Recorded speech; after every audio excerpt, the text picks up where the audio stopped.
I'd like to introduce Dimitri Salita of Salita Promotions. Dimitri, what a fight we have in front of us. Thank you, Dan. It is truly a tremendous fight, and it's a tremendous fight and it's a tremendous event because Clarissa Shields is going to be making her UK debut. We're all planning, obviously, in a row to fight Savannah Marshall, but we know that Emma Kozin is no walk in the park. She's a tough contender. As I look at her Zoom, I see so many belts in the back of her. She's undefeated. She's #1 contender. And just like we have a story about Clarissa and have a lot of fans in the United States, know that Emma Kozin has been a big star in Europe and in her country. And being an undefeated fighter, you cannot take anyone for granted. And I know she's coming to fight. With that being said, Clarissa has left no stone unturned in her preparations. And if you look at her screen, it says gold iPhone. And Clarissa is on a different level. And I believe that, with all due respect to Emma Kozin, who's a tremendous fighter, I believe that Clarissa is going to shine and look better than ever before in this very exciting fight. And great fighters when great fighters are faced with stiff competition, they race to the next level. We saw with Clarissa in many of her fights with Christina Hammer, where she just went into a different phase as a fighter and grew that night. And I believe the same thing will happen with Emma Kozin, and it will send a very strong message to Savannah Marshall, who know what's coming for her later on in the year. So we are very excited about February 5th. You mentioned them both there. I'd like to introduce Emma Kozin. Emma, fantastic to have you here, and what a massive fight that you're in. Yeah, thank you. First of all, I want to say hello to everyone. Hello to Clarissa and to Dmitry. It's great to be here, and I got a huge opportunity to fight Clarissa. I want to use that opportunity, of course. I worked hard for the past year, and I know I made a lot of progress, and I want to show it. I'd now like to introduce somebody who probably needs no introduction at all. What many people consider the greatest woman of all time, Clarissa Shields. Clarissa, welcome. Lovely to have you here. What a big fight we have. Yes, it is. Before I start, I just want to thank Boxer and Sky Sports and my promoter, Dimitri Salita, for, working with you guys to get this opportunity started. I want to thank Emma for being an opponent and being so prestigious in her record, 21-0, with 11 knockouts. That's probably the best record that I've fought against. And I just look forward to coming to the UK, returning back to boxing, and just showing why I'm one of the top pound-for-pound women. And just giving you guys a really, really great fight. Well, I said it before, but you're widely considered the greatest woman of all time. Is there any chance of you overlooking Emma Kozin whilst chasing the potential Savannah Marshall fight? No, I've never done that. Usually with my fights, we always have somebody who we looking, like we're going forward to. Before I fought against Christina Hammer, it was Hannah Gabriels, right? And I made sure that I focused completely on Hannah Gabriels, and then I focused on Hannah Rankin, and then I fought Christina Hammer. I focused strictly on who's in front of me and who has earned the right to get inside the ring with me. Emma Kozin is my mandatory, so I have a lot of respect for her, and I have trained very, very hard for this camp. Right now, I'm in Vegas, and I even had some training with Floyd Mayweather while I'm here. So I'm not taking Emma Kozin lightly because I know that this is a huge opportunity for her, and she wants the upset. And my job is to let her know, to make sure that she don't get the upset, and that I have a very, very strong performance in the UK. You mentioned there that you were with Floyd Mayweather. We saw you in the camp. Did you get any tips? Do you have any motivation from it? Does it add anything to your performance potentially? Training with Floyd Mayweather has made my confidence. If my confidence wasn't already off the roof, it's definitely in the sky now. He watched me train, and he's very, very fond of my skills, fond of my power, and he'll be flying to the UK to actually watch the fight in person. So now I know that I really have to put on a really, really great, show, and just show everyone that if Floyd Mayweather feels that I'm the greatest one of all time, then there's nobody who can disagree, and I'm just going to prove him right, like I've been proving myself right this whole time. A couple of questions for Emma now. Emma, you're fighting in the UK for the first time as a pro. How excited are you to meet the British fans and to put on a good show? Yeah, I've heard that they are great fans, great crowds, and yeah, I can't wait to experience that. And yeah, I'm sure it will be awesome. And that's it. They will look and see the great fight between us two, and yeah, I'm sure they will enjoy it. And all fighters are confident. How confident are you of beating Clarissa Shields?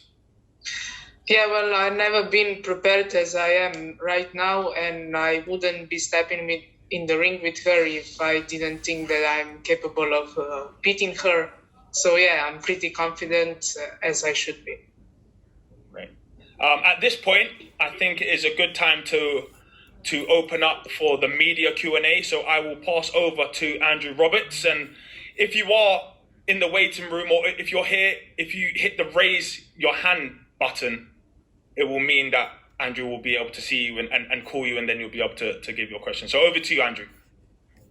Thanks very much. Excuse me. Thanks very much, Dan. We'll go ahead and get started with Ben Ransom. Ben, please unmute yourself and you can ask your question. That's fantastic. Thanks, Andrew. Hello, everyone. Hi, Clarissa. Hi, Emma. Clarissa, if I could start with you, can you give us a bit of an insight into how your camp has gone up there with the Mayweathers in Las Vegas? You know, if I had to put a word, for this camp, I would just say, uncomfortable. I've made sure that I've gotten out of my comfort zone for this fight. My last boxing match was in March, and I've been doing MMA since March. But it's just like coming back to boxing, I want to make sure that I have my tools and everything. So going to, the Mayweather gym and adding Coach GT to my team has really sharpened up a lot of my tools. And I've even been able to get some altitude training, run some mountains. I'm 26 years old. I'm very, very well accomplished, but I've never ran a mountain in my life. So to run, in 12,000 feet of elevation, and to be able to run 5 miles and still be able to breathe after, to be able to box 10 rounds down here in Vegas, and to even get some corners from Floyd Mayweather, I feel like I've prepared very, very hard for this fight, and that's why I'll come out victorious. What are you expecting from the UK fans? It'll be your first fight in front of them since, I guess, London 2012. I'm expecting them to be very excited to see me. After winning the Olympics 2012, I think when I walked out there, for my gold medal match, it was just an explosive crowd. I think that they have really, really great boxing fans, and they love their boxers, right? So even though I wasn't from the UK, but I did represent the USA well, and it was a lot of fans in the building to see me fight. So I'm excited to come back to the UK to show my skills, to show how I've improved from 2012, and just bring that USA swagger. Emma, can I ask you a question as well? Speaking then of that USA swagger, how do you plan to dethrone Clarissa? Well, I won't show you all the cards I have, but yeah, I'm highly motivated. I want this win. I don't think I ever wanted this as much as I do that. And yeah, with intelligence, focus, and motivation. And do you think you're in the best shape of your life at this point? Yeah. I made a huge progress in the past year. I've been training from 5 to 6 hours a day. And I think I did about 500 rounds of sparring this year. So yeah, I feel great and prepared. Well, we can't wait to have you both over. Clarissa, just one final one to you before I hand on. I just want to ask you, we've spoken a lot about your rivalries, not least Savannah Marshall, of course, but also Jake Paul. I just wonder, when it comes to rivalries, what do you get out of them as a fighter, and do they spur you on in any way? I mean, we all have our different reasons on how we get motivated. I just really won't smoke with anybody who won't smoke with me. I just don't turn down. People talking trash to me, I'm like, the best way to get something handled is to get inside the ring and take care of it to me. Like, that's how I make peace. So when people talk trash to me, I talk trash back, and hopefully that leads to us getting inside the ring and, taking care of business and seeing who's the baddest. So, rivalries, are entertaining, but I mean business. So any girl talk trash to me, I talk trash back. I would love to get inside the ring with her and shut all of them up. Anybody that talk trash to me, I want to punch them in the face. I'll wait to see you soon. Thanks, Clarissa. Thanks, Emma. I do want to add to that. Jake Paul is trying to be an American boxing superstar, and Clarissa Shields is a two-time Olympic gold medalist. And all that she has done for women's boxing, Jake Paul, as a gentleman, and I know that in the UK, you guys, maybe the origins of chivalry and being an honorable person, he has to have respect for Clarissa Shields' accomplishments inside the ring as a professional, as an amateur, her background, where she came from, and what she's been through to get to this level and to raise the sport of boxing. And I truly believe, Serrano and all the other great champions are at this level and getting paid more and getting the exposure they need because of Clarissa's initial success. And so Jake should be supportive of Clarissa. And, if you don't have anything good to say, just don't say it. Agreed. All right, thanks, Dimitri. Next up, we'll have Cynthia Conte. Cynthia, please unmute yourself and you can ask your question. Hey, Clarissa, this is... Oops. You there, Cynthia? Can you guys hear me? Yep. Hey, this message or this question is for Clarissa. It's funny when from Ring TV. It's funny. I remember speaking to you back, I think, during the last HBO show. I think you were fighting Hannah Gabriels, and we talked about you always fighting on Twitter. I'm like, you can't fight on Twitter because you can't beat everyone. And it's funny now that I see you. You still fight, but your words, you choose your words wisely. So I just want to congratulate you on that. Now, you're going into this fight in the UK against Emma. This question is for both you and Emma. What's something that is a great attribute that both of you are going to bring in the ring to each other? For me, I feel like I'm going to bring that experience. I'm going to bring their world championship level. Emma is 21-0 with 11 knockouts, but she hasn't fought the people that I fought against in just my 11 fights.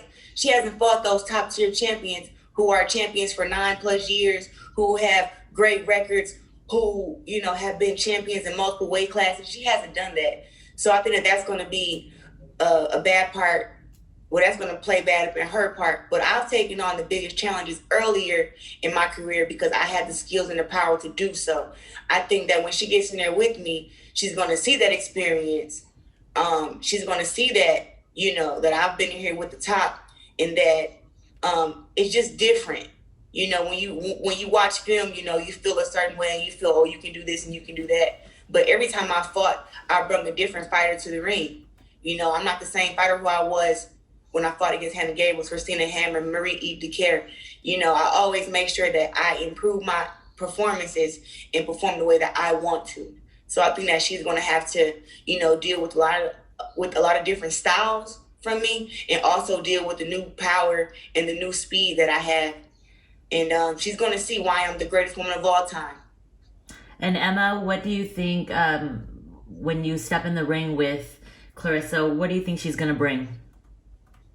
Well, yeah, as she said, she's a great fighter. Of course, she fought a lot of great champions, but you don't need a lot of fights or even high-level fights to be experienced. I did a lot of that in training. I have a great team behind me, and I know I did great. She doesn't know me as she thinks she does. I also have some different styles. I can change them from round to round.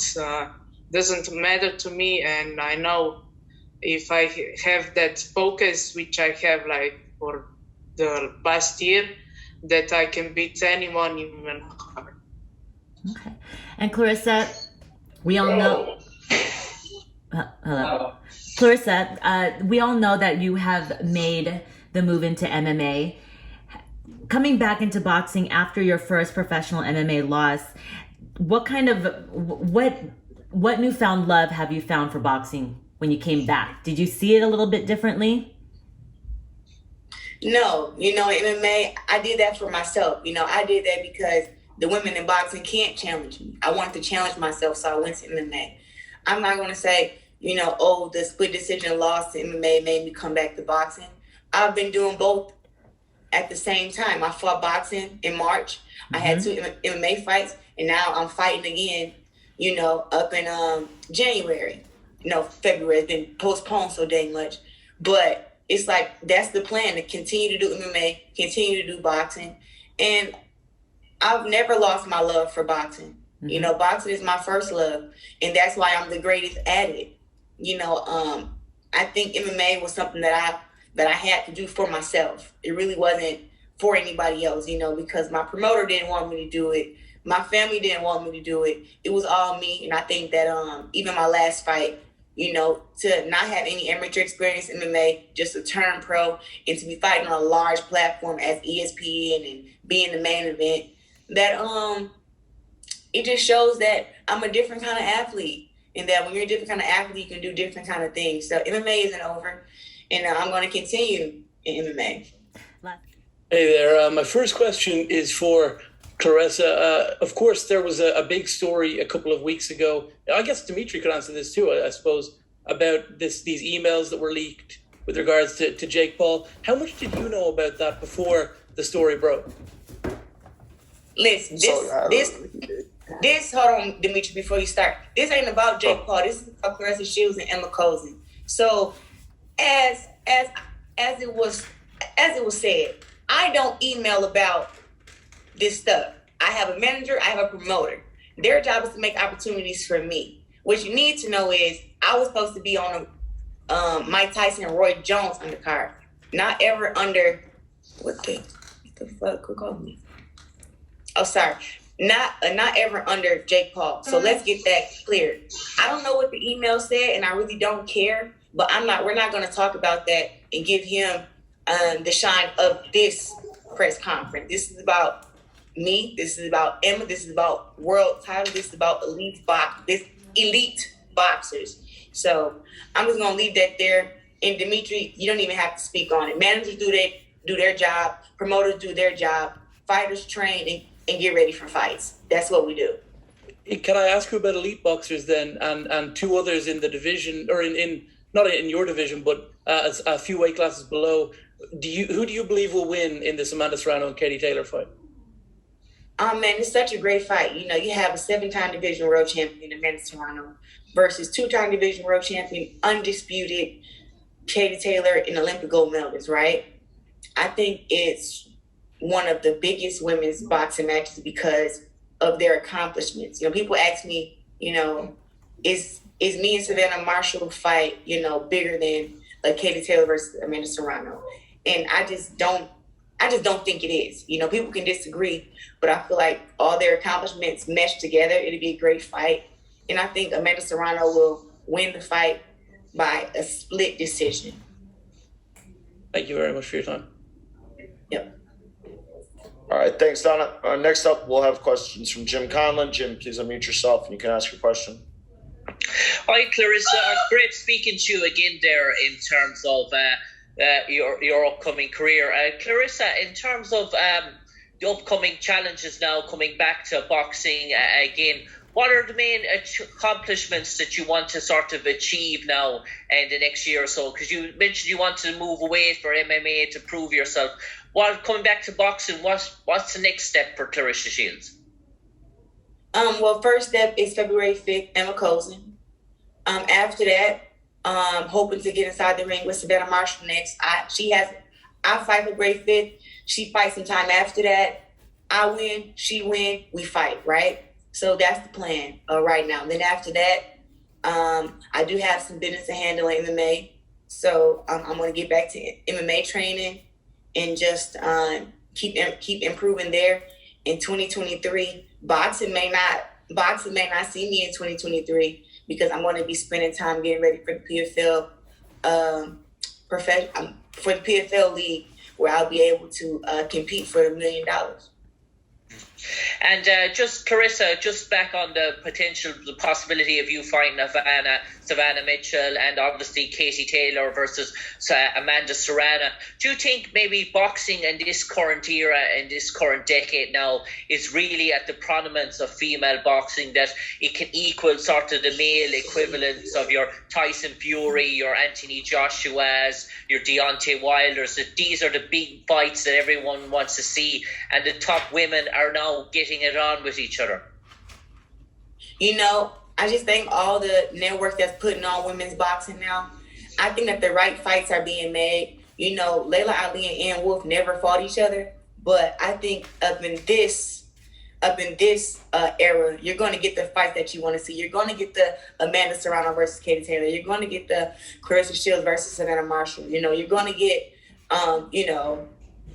you got Jessica McCaskill versus Cecilia Bráchez, right? So you get those big fights that you want to see.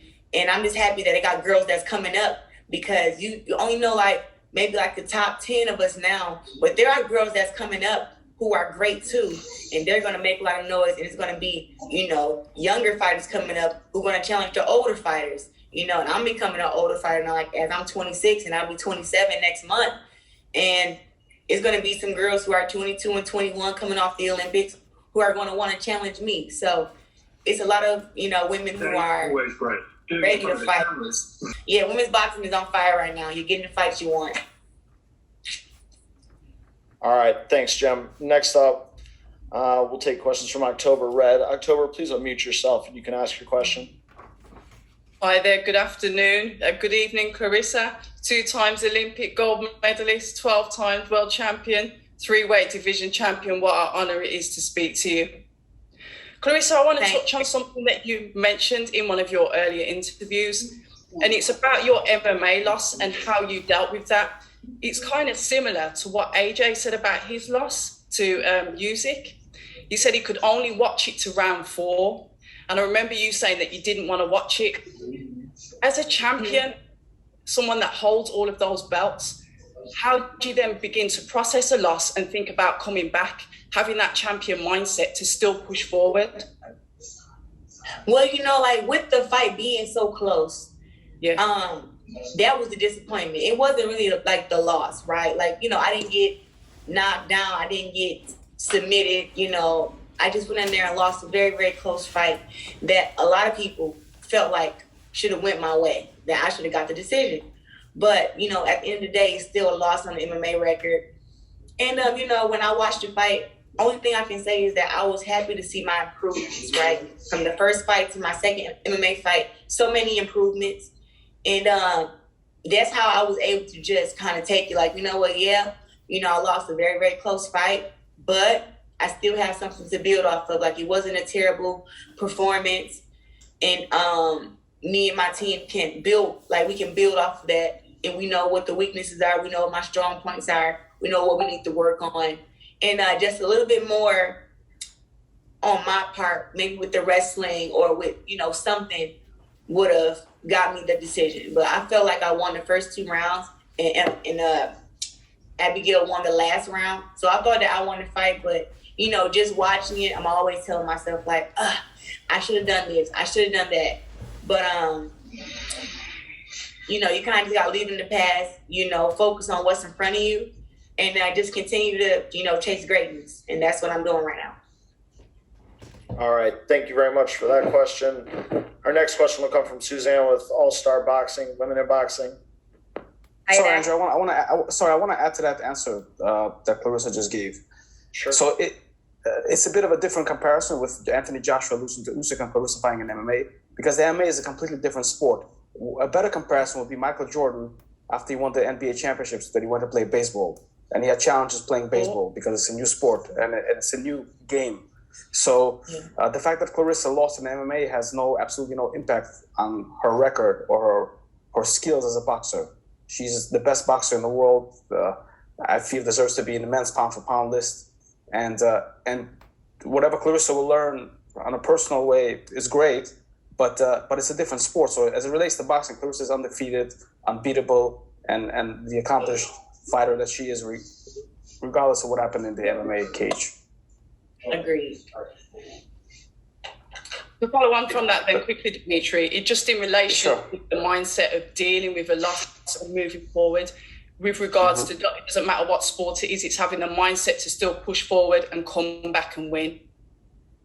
Well, I mean, Clarissa, through her life, personal life and professional life, and has shown that she's a fighter through and through, and she overcomes obstacles. And that's why, to me, she's a symbol of strength and really a hero for the people. And sports is just the way that you portray it. And we have a chance to follow her story.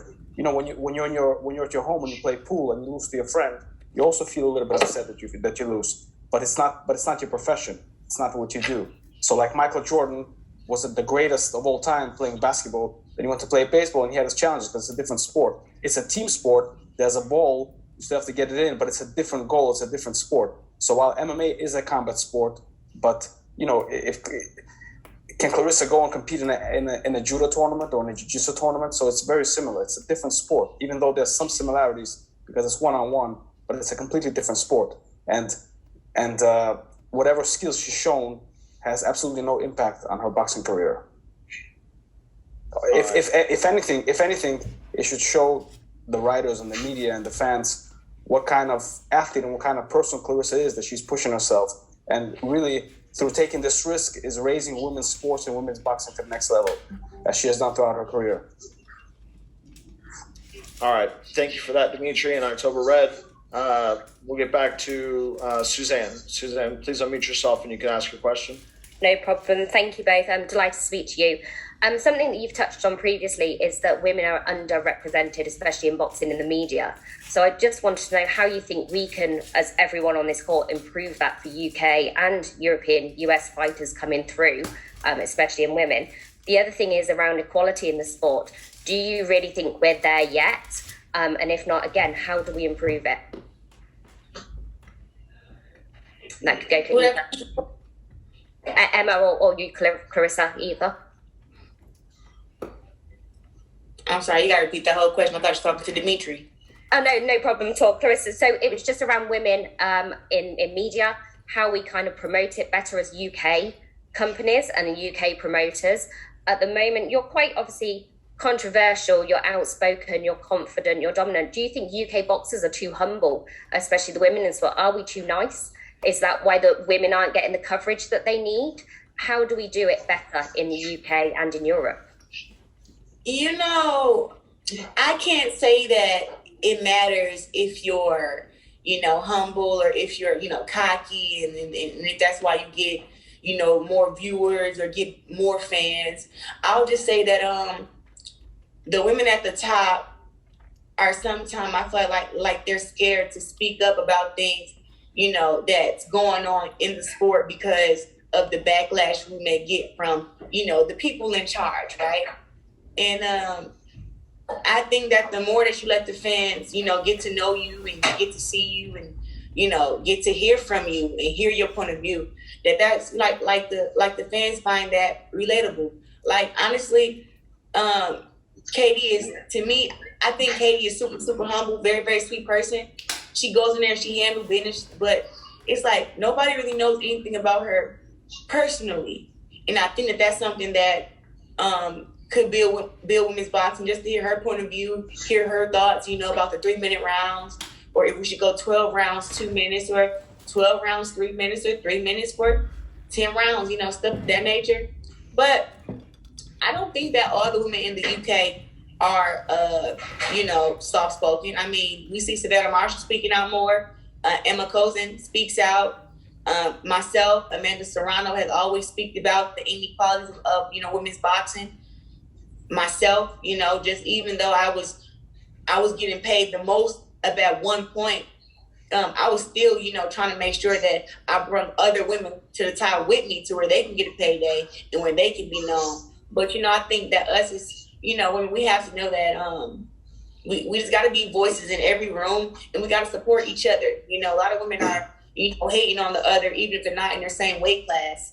And I think that that's part of the problem too. But I have some great supporters, some great fans, and the media really, likes to talk to me. So I've just been building a few things, and adding a thing or two up on YouTube. Like with my YouTube channel, I have 26K followers, just trying to build that, continues to build my fan base, do things that's different, and let the fans know that they can get to know me. Like, they can ask me questions, they can DM me, and kind of being like interactive on social media. Like, that's a big thing right now. But it doesn't matter whether you're cocky or humble. People are going to watch you because they want to watch you. People watch me because they don't like me, because they do like me, because I'm the greatest woman of all time, and they think I'm not.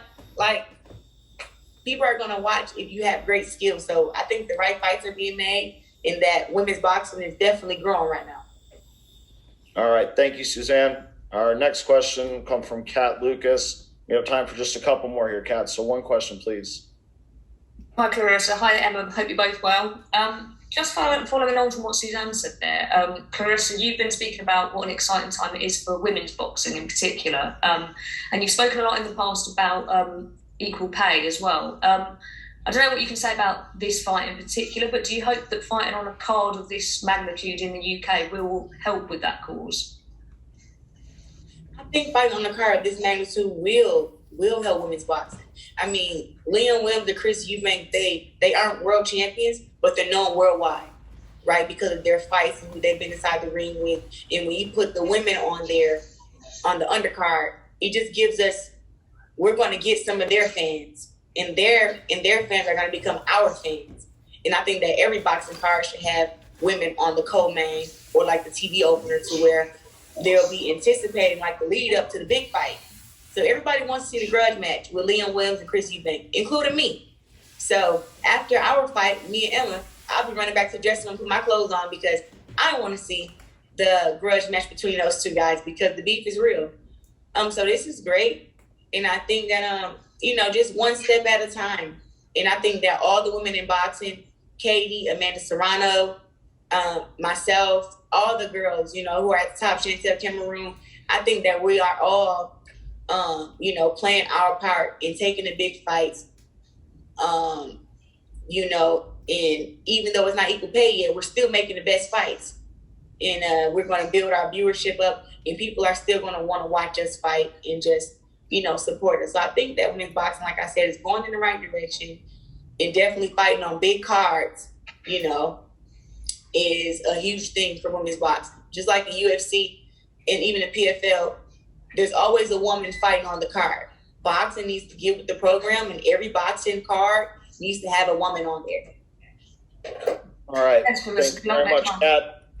Our next question is going to come from Jonathan Nagyov. Jonathan, please unmute yourself and you can ask your question. Hey, this is a question for Claressa. Going back to your last fight, becoming two-weight undisputed champion, the first male or female, can you just sum up what that achievement meant to you, and do you feel like you got the credit you deserve for that? Well, fighting against Marie-Eve Dicaire was a huge challenge. I was coming off of a year layoff. It was the most stressful time in the year for the whole world, as we went through the pandemic of COVID. But fighting against Marie-Eve Dicaire was definitely worth it. I did what I could do in that fight. I felt a lot of ring rust during that fight. That's why I put more time into this training camp and more sparring and just doing some different things in camp. But I'm the only boxer to make the Guinness World Records in 2022, and that means a lot. Have I gotten the recognition? You always feel like you can get more. People can do more, say more, or whatever. But my accomplishments I make are for me. And if people choose to admire them and choose to, praise me for them, then thank you to them. But I'm just going to continue to take the biggest fights. And as far as I don't think all the women in boxing, any of us are getting our, the respect that we want just yet. Like, we're getting the respect, but it's still like, it's not equal pay. It's just so much that needs to be done in women's boxing. But like I said, we're all playing our part. And I'm just going to continue to break records and just chase greatness, because that's what I want to do. All right, great. Our last question from the press is going to come from Ra Hogan with the Boxing Voice. Ra, please unmute yourself and you can ask a question. Hello. Evening, Clarissa and Emma. Evening. Clarissa, was the motivation for you to try or join MMA because you've been so dominant in your boxing career? Obviously, just the one defeat. And will you now be looking to do even more, to say maybe look to become a multiple weight champion, sort of even more than the 3 we've already done? Like, I think you mentioned possibly moving down to welterweight before it's too difficult, and then maybe move up again, maybe as high as light heavyweight. Are those things you've possibly got in mind? You had said 1 defeat. You talking about MMA? No, sorry, the 1 defeat as an amateur. Yeah, see, the amateur stuff don't count because Savannah Marshall lost 20 times in amateurs, and we don't talk about the girls that beat her. So I'm undefeated. I'm an undefeated world champion. So that's first. Mm-hmm. And then secondly, with me being an undefeated world champion, being the greatest one of all time, moving forward, Emma Kozin first. But I have so many things I want to accomplish in boxing. I want to fight 3 to 4 times this year before I start focusing on MMA. And of course, I want to stay undefeated. I think I want to end my career at being a 5-time division world champ. I believe that I can fight at 147 and maybe 175. I was thinking about 140, but that's just too little. I think that's too little. So I would like to try my chances at 147 and possibly 175 and become a 5-time division world champion and just fight the best and, make the best fights. Whoever they feel is the best. And near my weight class is 168, 160, 154, 147, 175. I just want to fight the best and just kind of have a great career and make a great life for myself and my future and everything. Thank you, Andrew. So I will go to Emma Kozin first. Emma, a lot of media attention, as you can see. Do you have any, closing comments that you want to say to the media, to the fans, or to Claressa? Yeah, I wish Clarissa good luck with everything, safe travel, and without any injuries. I just want to say that I think the world would want to know me after this fight. I will show my best. I will give my best. And I expect a tough fight, brutal 10 rounds. And really, I'm so happy for this to be happening. And just I'm really nervous to get in the fight and to do my best and to win. Thank you. Clarissa, you've been here time and time again. Do you have anything that you want to say to Emma? Emma, I don't need your luck. And then secondly, I'm going to destroy you February 5th. And I do know a lot about you, more than you think. I followed your amateur career when you was an amateur, and I followed your pro career. And when we get inside the ring February 5th, I'm going to make you call me the GOAT while we inside the ring.